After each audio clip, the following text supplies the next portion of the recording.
Looks like we're back here together again. Is this week 2 or 3, depending on where you are? You gotta tell me which week of quarantining you're in. I feel like I'm in the 3rd week, and ironing and folding are 100% out the window.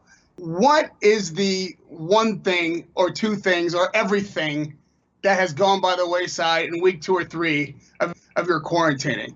Secondly, what are we missing most other than boxing matches, which clearly were the existence through which we were all connected day in and day out for so long?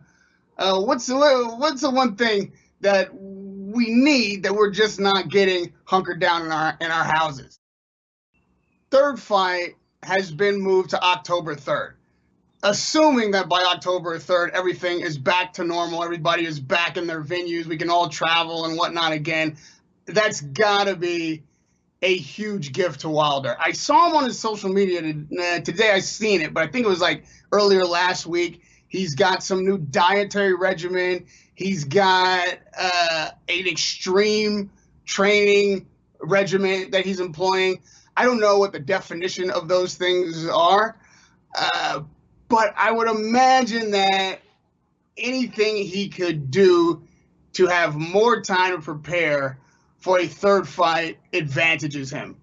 Fury, on the other hand, has had his troubles with dealing with success, with idle time, with staying focused. We saw a new Fury in the comeback. We saw a guy who was clearly mission-oriented, goal-focused, and accomplished something that, even though most of you will claim you knew it all along, had no idea he could accomplish, which was knocking out Deontay Wilder. I think the more time he has to sit on his laurels and enjoy his victory, the more dangerous it becomes that when the moment finally arrives again, he may not be ready, or as ready as he would have been if these fights had happened one after the next in succession on July 17th, which was the original date. I thought as soon as I heard that date, knew how close it was going to be, I thought that that was a huge advantage for Fury, that he'd continue to roll, there'd be no gap in his training, his confidence is sky high, and Wilder would just not have time to scramble together something enough to bring anything new to the table against such a proficient boxer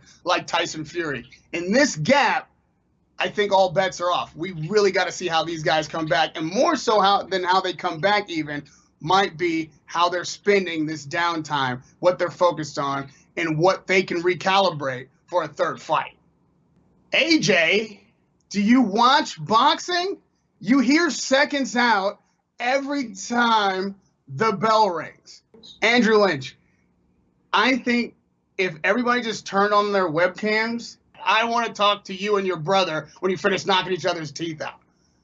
When boxing in the ring returns, man, everybody's setting new dates, but they have no idea when those dates will actually be able to be fulfilled. Nobody knows. Stay home. Everybody that has over the years criticized boxers for cheating, and they should be, talked about how lazy it is to try to get an advantage through any kind of banned substances, talked about how you can ruin the fight game by not just applying yourself, unlike Mr. X wanted to shout out, putting in the work and the effort to be a part of the fight in a way that people will pay tickets to watch. All of you guys have been getting drunk all day, every day. You've been juicing. Everybody's been juicing. Everybody has been really taking advantage of performance-enhancing drugs or spirits. Now that the fighters finally get a chance to take a break from being scrutinized 24/7 by doping agencies, they don't know when they're going to come back. They don't know how, or you don't know how difficult or easy it is for fighters to stay in shape. In fact, the guys with the most money, the guys who have sprawling estates where their trainer and maybe their trainer's family can come stay, and there's enough room because they have a gym in their house where they can continue to train, or they own their own gym and can lock everybody out who hasn't been tested. There are guys with means who are able to consistently train, who are able to still get the food that they need, who are able to still pay for assistance so that they can remain ready to go when the gates open. And those fighters are the very top slither. The very, you were to just take a penknife and cut off those razor thin of layers of fighters have that kind of resource to continue to be in a position to be ready and not rusty when the gates finally open. I think doping should be allowed in this time. Let everybody juice up. Let's come back to boxing with everybody at their zenith. Take whatever drugs you need. We'll have a cycle off period so nobody gets in the ring on dope. But in the meantime, I want the best. I think that's an equalizer. I want all the athletes to have the best possible opportunity to return at their best possible fit shape. And then we just have a cycle off period, and all these doping agencies, instead of going around testing people, go around testing people. Nobody cares if anybody is on clambuterol right now. I want to know if they're on Corona-19. That's what we should be testing people for. And until these gates open up and people start putting gloves on, listen, man, I'm juicing, you're juicing, the world's juicing. If everybody's juicing, nobody's juicing. When you said conspiracy, you lost me, right? Like, I can't function or operate in the conspiracy realm because when I say something, it means something. So I got to know something before I say something. I would never speculate, even after my whole rant about PEDs and how everybody should be on them right now, that anyone is on them who hasn't either been caught dead to rights or admitted it.